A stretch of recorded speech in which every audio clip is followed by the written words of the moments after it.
Bienvenidas, bienvenidos a la tercera parte de la clase de hoy, que se va a enfocar en la puesta de órbita de satélites.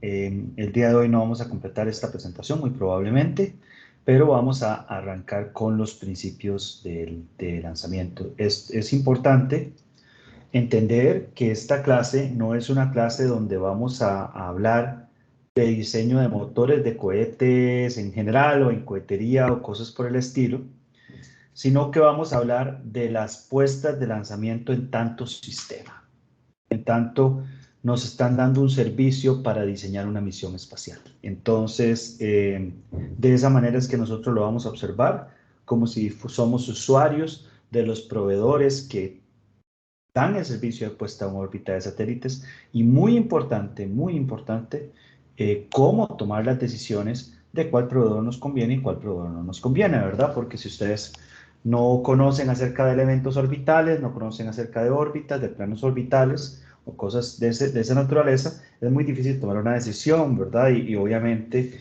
nada más agarramos el proveedor más barato y ya, ¿verdad? Pero no necesariamente esa es la única manera de trabajar. Va a depender mucho del perfil de la misión con el que nosotros estamos trabajando. Muy bien. Entonces, vean que vamos a hablar de sistema de lanzamiento como tal, no solamente de cohetes, no solamente de motores o cosas por el estilo. Un sistema de lanzamiento básicamente es un vehículo que tiene una o más etapas en la infraestructura y el soporte de tierra. La función, de hecho, cuando nosotros estábamos decidiendo cómo dar el orden de este curso, el orden de este curso de ver astrodinámica primero y después lanzamiento, queda muy bien, porque ahora que ustedes vieron astrodinámica, entienden que para llegar a órbita, que estar en órbita es una cuestión de velocidades, no de altitud. Ustedes pueden estar en una altitud o sea, pueden estar en el espacio, no sé, qué sé yo, ustedes agarran y lanzan algo lo suficientemente duro como para que llegue a una altitud de 1000 kilómetros y que por lo tanto rompa la línea de Kármán por mucho, por absolutamente muchísimo, pero que ese aparato vuelva a caer a la Tierra porque su velocidad transversal no es suficiente para que el aparato escape a la gravedad terrestre, ¿verdad? Entonces, lo que nosotros estamos haciendo como un sistema de lanzamiento es básicamente alterar la velocidad para poner la nave espacial en órbita. Crear el ascenso, ¿verdad? No solamente es darle velocidad, sino poner a la nave espacial en una posición específica, porque de nada nos sirve darle la velocidad orbital a la cosa aquí en Tierra, que sería muy diferente a darle la velocidad que nosotros queremos en el espacio. Entonces, altera la velocidad de la nave, la pone en una posición, pero además protege al vehículo de su entorno. Sobre todo porque cuando estamos en órbitas muy bajas en la Tierra, la cantidad de perturbaciones es demasiado alta para poder aumentar la velocidad. Bien, pónganse a pensar en esto. Si ustedes... voy a compartir la pizarra, por cierto.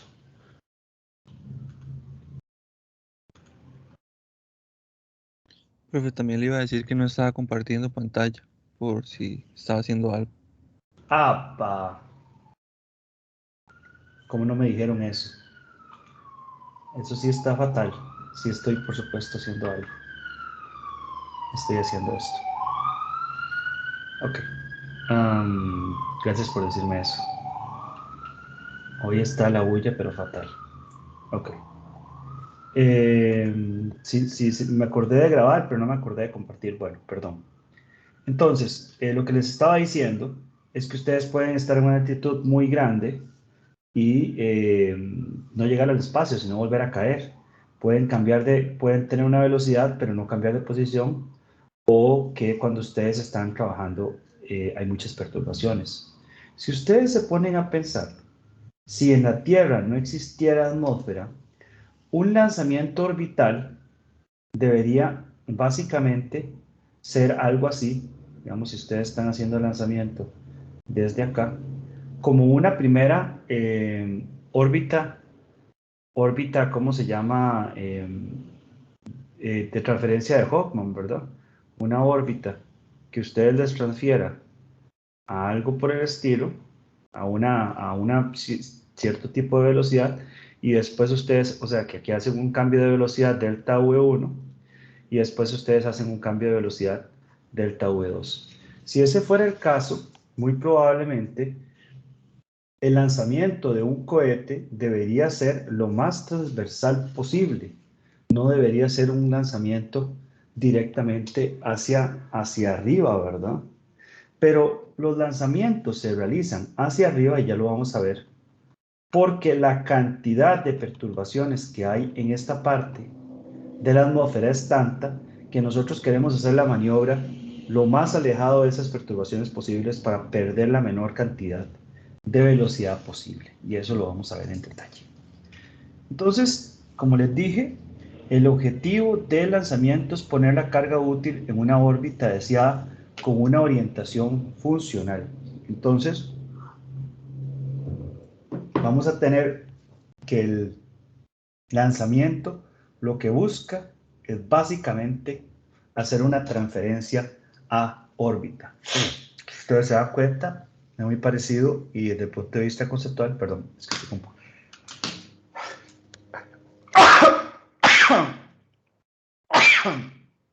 un poquito de alergia, vale más que estoy solo. Es una puesta en órbitas, de alguna manera teóricamente se puede ver como una transferencia de Hawkman, ¿verdad? Como una transferencia de una órbita transitoria a una órbita final. Obviamente, esa transferencia de alguna manera no es un único cambio de velocidad, sino que nosotros vamos cambiando de velocidad constantemente para poder montarnos sobre la órbita final, que es el objetivo del lanzamiento del cohete. Entonces, ¿cuál es el parámetro fundamental cuando nosotros realizamos un lanzamiento de un cohete? ¿Qué es lo que nosotros necesitamos si nosotros estamos lanzando un satélite al espacio? Básicamente, lo que nosotros vimos en la presentación pasada. Ese es el tipo de parámetros que nosotros tenemos cuando tomamos la decisión de contratar un proveedor de servicio de cohetería. Esta es parte de la información que nosotros tendríamos de ese proveedor. Y básicamente la que nos interesa es cuál es el valor del perigeo, cuál es el valor del apogeo, cuál es el valor de la inclinación. De hecho, hay otros parámetros más que a nosotros también nos interesan. Por ejemplo, ¿cuánto cuesta? ¿Verdad? Es un parámetro que nos interesaría bastante. Y otro parámetro muy importante cuando nosotros nos ponen en órbita es cuál es la velocidad de rotación máxima a la que nos ponen en órbita. De hecho, esto es muy importante para poder diseñar la nave espacial con la que nosotros estamos trabajando. Perfectamente, a nosotros nos pueden poner en órbita dando, qué sé yo, 200, 300 revoluciones por segundo y el sistema de control de orientación del satélite no es suficientemente fuerte como para quitarle la energía a la velocidad de rotación del satélite y por lo tanto que nosotros no podamos trabajar con ese satélite en el espacio, sobre todo si la antena es altamente direccional, pero cosas como estas son importantes. Entonces, de nuevo, ¿por qué los aviones no pueden volar al espacio? ¿O por qué nosotros ponemos, y yo pongo a la gente a pensar en esto, por qué nosotros sí podemos volar a cierta velocidad en la atmósfera? O sea, podemos ir a una altitud de 10 kilómetros, digámoslo así, y podemos estar volando, o podemos ir a una altitud, digamos, podemos volar a 500 kilómetros por hora, podemos volar a 700, podemos volar a 1000 kilómetros por hora, a pesar de estar en la misma altitud y no podemos hacer eso cuando estamos en órbita. ¿Por qué? Porque el vuelo de los aviones y el vuelo de las naves espaciales es fundamentalmente diferente. Fundamentalmente diferente. Fundamental en todo sentido, ¿verdad? En el sentido de que los aviones vuelan debido a la sustentación que se genera por la diferencia de presión que hay debajo y encima de las alas. Y por lo tanto, cuando ya genera la suficiente fuerza de sustentación, se genera un equilibrio de fuerzas entre la fuerza, digamos, que está trayendo el avión y la fuerza que hace que el avión se mantenga en vuelo. Básicamente como cuando ustedes sacan la mano en la ventana y la mano se les mueve para arriba o para abajo. La diferencia con los cohetes es que no hay sustentación. Y en realidad, la razón por la que ustedes están en órbita es porque el cohete, de nuevo, y lo repetimos anteriormente, se encuentra en una caída. O sea, el cohete está siendo atraído por la Tierra, pero la velocidad a la que el cohete cae es la misma velocidad a la que la Tierra se curva, porque la velocidad transversal es la suficiente para poder ir sobre esa órbita. Pero en esa órbita, solo por esa razón, existe una única posible velocidad transversal, porque es la velocidad que nos permite ese equilibrio energético, ¿verdad? Eso es fundamental y es absolutamente vital para poder entender la diferencia entre el vuelo de un avión y un cohete. No solamente en el sentido bueno, porque no tiene suficiente energía, no, es que el vuelo es fundamentalmente diferente. Así que si ustedes ven, por ejemplo, naves en la Guerra de las Galaxias que tienen alas, que tienen aquella cosa, que son súper aerodinámicas y cosas por el estilo, eso solo funciona dentro de los planetas, ¿verdad? Las alas y ese tipo de cosas no son funcionales en, en el espacio, ¿verdad? Eso es fundamental. Entonces, como les estaba diciendo, la altitud no define el, el hecho de encontrarse en órbita y la velocidad no define el hecho de encontrarse en el espacio. Nosotros perfectamente podemos, como les dije, agarrar un cañón suficientemente, bueno, lo que pasa es que lo destruye las cosas en la atmósfera, pero volar suficientemente alto para llegar, incluso, qué sé yo, a la altitud de la Estación Espacial Internacional y después volver a caer, porque imagínense en una órbita, digamos, pónganse a pensar en esto, imagínense una órbita que desde el punto de vista teórico sea altamente elíptica y que tenga como apogeo esos 400 kilómetros más el R de la Tierra y como perigeo tenga una posición muy cercana a la posición del centro de la Tierra. Entonces, desde el punto de vista teórico, si nosotros lo lanzamos a la velocidad correcta, esa nave espacial llegaría a la Estación Espacial Internacional, pero tendría un perigeo sumamente bajo y obviamente volvería a caer a tierra, ¿verdad? No tendría suficiente velocidad para que ese perigeo fuera suficientemente alto como para mantenerse en órbita. Voy a dibujar esto un poquito más grande. Vamos a ver, voy a hacerlo así. Ajá, ahora sí, gracias. Entonces, este es el centro de la Tierra. Desde el punto de vista teórico de una órbita kepleriana, nosotros podemos asumir que toda la masa de la Tierra es la misma masa que está alrededor del centro de la Tierra. Si nosotros hiciéramos, qué sé yo, una órbita que va a llegar a la Estación Espacial Internacional y lanzamos con suficiente velocidad, podríamos tener una órbita, qué sé yo, que pase a 100 kilómetros del centro de la Tierra y que su apogeo sea la Estación Espacial Internacional, que serían, digamos, R apogeo serían 6.371, el radio de la Tierra, más 400, y el R perigeo sería literalmente 100. 100, literalmente 100.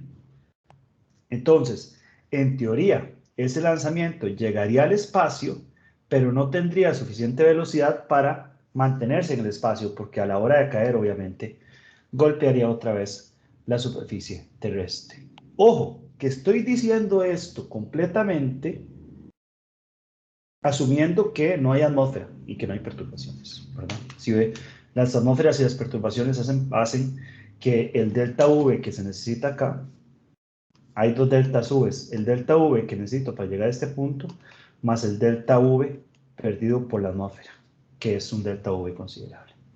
Entonces esto es importante entenderlo en términos de las cosas que nosotros ya hemos visto en las clases pasadas acerca de astrodinámica y la razón por la cual el vuelo en el espacio es fundamentalmente diferente al vuelo atmosférico. ¿Preguntas hasta acá?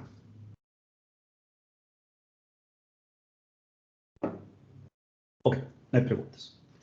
Vamos a continuar. Entonces, cuando se habla de lanzamientos, cuando se habla de cohetería, se tiene que hablar de Tsiolkovsky.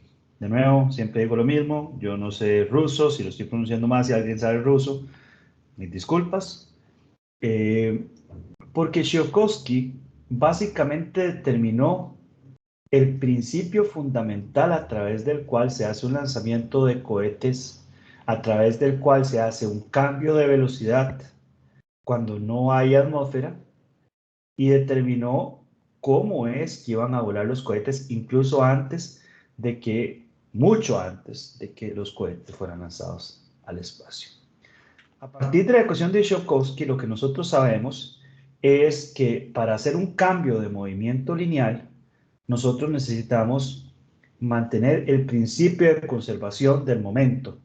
El principio de conservación del momento nos dice que el momento de un objeto volando en el espacio es igual a masa por la velocidad. Si este objeto, como por ejemplo este cohete, tiene una masa inicial, que es la masa del cohete más un delta masa que vamos a llamar el del combustible, entonces el cohete va a cambiar su velocidad y conservar la masa si nosotros utilizamos esta masa, eliminamos esta masa y la lanzamos a cierta velocidad. Porque entonces la velocidad completa sería el delta V que nosotros le estamos quitando a esta cosa por acá. Entonces, en la masa por el delta V. Entonces, el cambio de velocidad de ese cohete va a ser directamente proporcional a dos cosas. Número uno, a la cantidad de masa que nosotros estamos utilizando para propeler el cohete en el otro sentido. Y número dos, a la velocidad a la que esta masa es lanzada hacia el otro lado. Entonces, esto es lo que nos dice la ecuación de Tsiolkovsky. Básicamente, si nosotros deseamos cambiar la velocidad de un cohete, entonces la velocidad de ese cohete va a ser directamente proporcional a dos cosas: al gasto de velocidad y a la velocidad de escape a la que estamos enviando ¿cómo se llama? Esa masa. Entonces, masa inicial es la masa total que tiene el cohete, incluyendo su estructura y el propelente que el cohete tiene. La masa final se trata de la masa final del cohete después de que lanzó, por ejemplo, todo ese propelente. Entonces, la diferencia entre estas dos masas evidentemente va a ser la masa inicial menos la masa final, y el cambio de velocidad va a estar dado por el logaritmo natural de la masa inicial dividido entre la masa final multiplicado por la velocidad de escape. La velocidad de escape es una velocidad, es un parámetro, perdón, hoy está helicópteros, ambulancias, es como si estuviéramos en guerra aquí, qué cosa más terrible, perdón. Es que a veces ese tipo de cosas me desconcentran. Entonces, de hecho, usualmente cuando hay helicópteros me emociono porque me gusta ver helicópteros, pero ahora no lo puedo ver y... Ok. Entonces, vean que hay algo bien interesante. No es solamente la cantidad de masa que nosotros gastamos lo importante, sino la velocidad efectiva a la que nosotros estamos lanzando esa masa. Y en la clase de propulsión vamos a entrar en detalles acerca de ese tipo de cosas, que es una clase bastante interesante y ya lo van a ver. Bueno, entonces, ¿qué es el asunto? La famosa tiranía de la ecuación del cohete.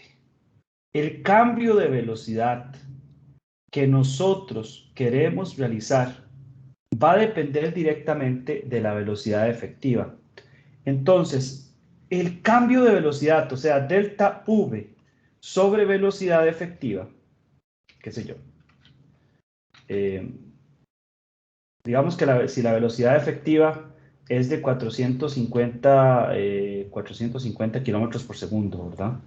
Entonces, si 450 kilómetros por segundo es la velocidad efectiva y nosotros tenemos que agregarle, qué sé yo,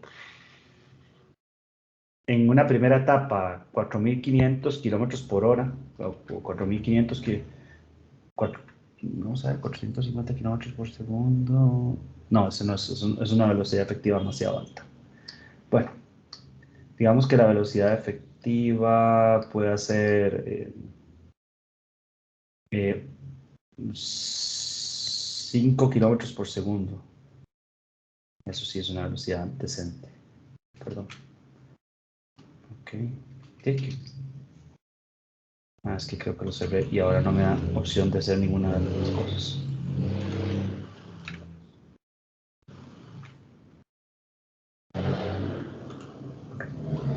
Entonces, una velocidad efectiva normal sería, qué sé yo, 4 kilómetros por segundo. Y nosotros sabemos, imaginémonos que tenemos una atmósfera, que no tenemos atmósfera y por lo tanto no tenemos pérdidas de velocidad. Nosotros sabemos que la velocidad final tiene que ser 7.5, digamos que 8 kilómetros por segundo. Estoy haciendo un ejemplo súper simple, nada más para ilustrar un hecho. Pero después, para ver cómo se usa esta gráfica, después podemos ver ejemplos con números más efectivos. Entonces, eso quiere decir que el delta V sobre V es de 2 aproximadamente, que es este punto de acá. Y eso quiere decir que por cada, esta es la diferencia masa inicial entre masa final. Entonces quiere decir qué tanta masa final, qué tanta la masa inicial que necesitamos para tener una masa final. Entonces digamos que este número puede estar aquí por 7. Quiere decir que si nosotros tenemos una velocidad efectiva de 4 kilómetros por segundo, 4 kilómetros por segundo, nosotros necesitaríamos como 7 veces más masa de propelente que la masa final que nosotros vamos a poner en el espacio. Eso es básicamente lo que quiere decir esta gráfica. Básicamente, típicamente, lo que nosotros terminamos haciendo para cohetes normal es que el 97-98% de la masa es entre propelente y estructura y solamente como el 2-3% de la masa es la carga útil que nosotros vamos a llevar al espacio. Esta ecuación es bien interesante, lo vamos a ver en la parte de propulsión y esta es la razón por la cual los cohetes son tan grandes para llevar algo relativamente pequeño al espacio. Entonces, hablando de historia de lanzadores, el primero, el B-2, es el primer objeto que cruzó la línea de Kálmán. Lamentablemente este objeto fue hecho con propósitos militares, pero la historia, ¿verdad? La historia real es que este es el primer objeto que realmente cruzó el espacio y por lo tanto el principio del vuelo espacial desde el punto de vista estricto. El primer lanzador que llevó que hizo un vuelo orbital es el cohete Sputnik, así se llamaba el cohete. El cohete fue un derivado del R-7 y fue el primer cohete que logró poner algo en vuelo orbital.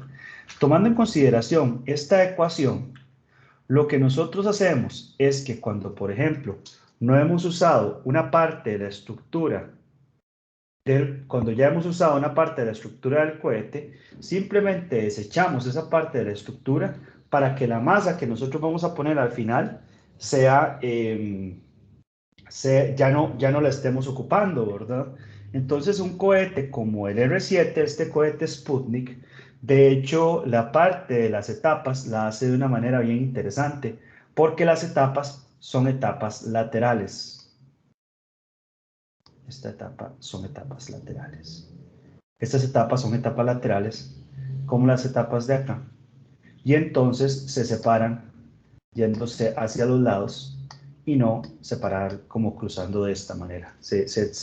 Como que se abren como un abanico y generan una etapa central y entonces eliminan esa masa con la que nosotros estamos trabajando. Muy bien. Y el Sputnik 1, el satélite que fue puesto en el espacio por este cohete, tenía una dimensión de 58 centímetros, una potencia de 1 watt, y aquí les puedo dar los parámetros orbitales porque ya en este momento ustedes tienen suficientes elementos para entender esto. Los parámetros orbitales del Sputnik son un semieje mayor de 6.955 kilómetros, una excentricidad de 0.05201, no es una excentricidad tan baja.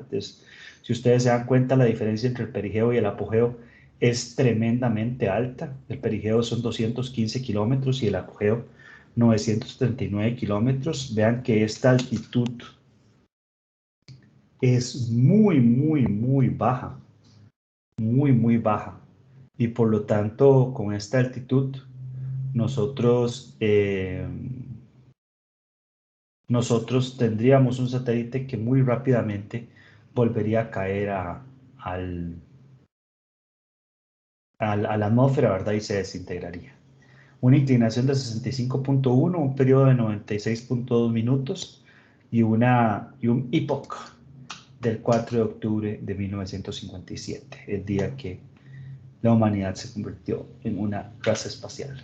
El Saturno 5 utiliza más bien el principio de eliminar etapas una por debajo de la otra y es hasta esta clase, hasta la clase de este semestre, el cohete más poderoso que se ha hecho en la historia, porque la gente de SpaceX me tiene cambiando los videos que yo muestro en esta clase todos los semestres. De hecho, ahora, ayer cuando estaba revisando esta presentación, me di cuenta que el último video que vimos en clase fue el de lanzamiento 10 de Starship, y en esta clase de hoy vamos a ver el video de lanzamiento 15 de Starship. Es increíble cómo avanzamos en este caso. Entonces, a la larga, el lanzamiento de un vehículo espacial básicamente se compone de un periodo de vuelo propulsado para elevar el vehículo por encima de la atmósfera, una aceleración hasta la velocidad orbital y concluye cuando la última etapa del cohete se agota. Para esta parte de estimación de velocidad del cohete y ver cada una de las fuerzas, voy a dar otro descanso, un último descanso para hacer una última parte de esta clase. Entonces son 10:53, digamos 10:55, redondeamos. 54 ya. Vamos a volver a las 11:05 y vamos a hacer la última parte de la clase ya un poquito tranquila para terminar por el día de hoy. Entonces, 10 minutos, por favor, recuérdenme cualquier cosa, si no estoy grabando, volver a grabar Y recuerden también compartir la pantalla, que esta vez se me olvidó.